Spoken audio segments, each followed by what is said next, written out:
खुलुमबाय बयनिसिमबो गिबियावनो गुरुदेव कालिचरण ब्रह्मनि नामाव एबा गुरुदेवनि जोनोम थावनि काजलगावनि बे गुरुधामाव प्रमद बर' सारनि बे सरकारा जेनोखि गुरुदेवनि सान्थौ सानस्रिखौ फेहेरनायाव माखासे डेभेलपमेन्ट खामानि मावगासिनो दङ आरो बिथाङा गोबां मावलांबावगोन होननानै बिथाङा खोथा होदों।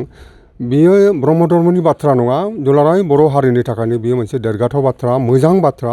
मानोना गुरुदेवा खालि ब्रह्म धोरोमारि सुबुंनि थाखाय नङा, गुरुदेवा दुलाराय बर' हारिनि थाखाय, बर' हारिनि थांना थानाय, थामोनथा, रैखाथि, राजखान्थि, रांखान्थि, थुनलाइ सोरजिनाय, राव हारिमु गासिबो लाखिनायनि थाखाय गुरुदेवा जे संग्राम खालामदोंमोन, गुरुदेवनि बेनाखि महान संग्रामनि जेनाखि बिथांनि महान मानसिकता, बिथांनि सानस्रिखौ गोथां लाखिनायाव दुलाराय ब्रह्म धोरोम आफादानो होन एबा गुरुदेव कालिचरण ब्रह्म ट्रास्टआनो होन जे नाजानाय, गुरुदेवनि सान्थौ सानस्रिखौ गोथां लाखिनायनि जे नाजानाय, बे नाजानायाव मानगोनां बिटिआरनि चिफ प्रमद बर' बिथांनि जेनाखि सहाय सहयोगिता बेखौ थारैनो बाख्नायनांगोन।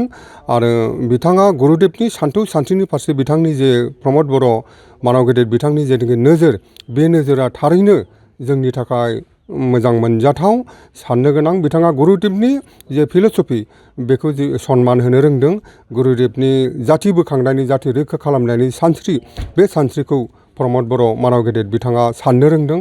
जायनि थाखाय गुरुदेवनि थालांनाय, आगान थालांनाय जारिमिनारि थावनिफ्राव मोनसे डेभेलपमेन्ट लाबोनो थाखाय बिथाङा मोनसे गोदान मोनसे जानजि खाफ्रानायखौ जों जोबोरैनो मोजां मोनदों। लोगोसे आं खावलायबावनो लुबैदों, गुरुधामाव दासान्दि जाबाय थानाय जेनाखि डेभेलपमेन्ट, बे आद्रा जानाय डेभेलपमेन्टआ आबुं पुर्नांग जाथों बिथांनि नाजानायावनो।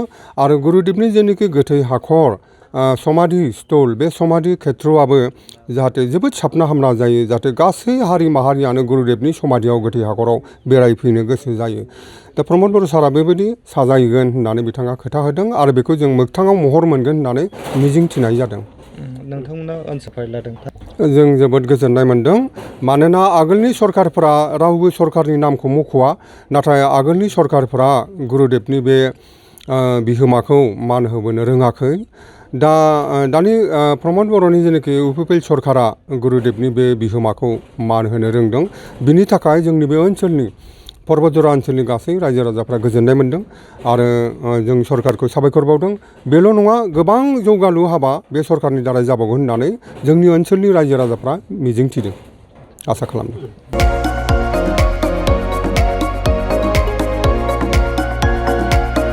क'क्राझार सहरनि गथ'सा लाइमोनफोरनि थाखाय गोजोनथाव खौरां। क'क्राझाराव गिबि खेबनि थाखाय गोदानै बेखेवदों इउनिभार्सेल गेम जन मुंनि मोनसे डिजिटेल गेलेमु सेन्टार। क'क्राझार सहरनि ग्रीन फिल्डनि साखाथि इट्स भबानिपुर जेडि रडनि लामा सेराव गोदानै बेखेवबाय इउनिभार्सेल गेम जन। गोसो गुदुं गथ' एबा लाइमोनफोरा बे गेम जनाव फैनानै रंजानाय लाफैनो हागोन।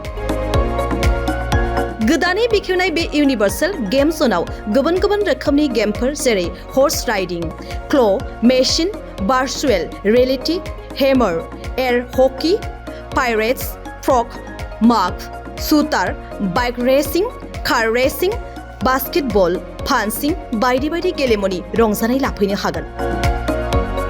बेनिखायनो गाव गावनि गथ'फोरखौ गोदानै बेखेवनाय बे इउनिभार्सेल गेम जनाव दान्दिसे सम लाबोनानै गुबुन गुबुन रोखोमनि गेलेनायनि खाबुखौ बाङायल' फिस होनानै रंजानाय लाहोनो हागोन।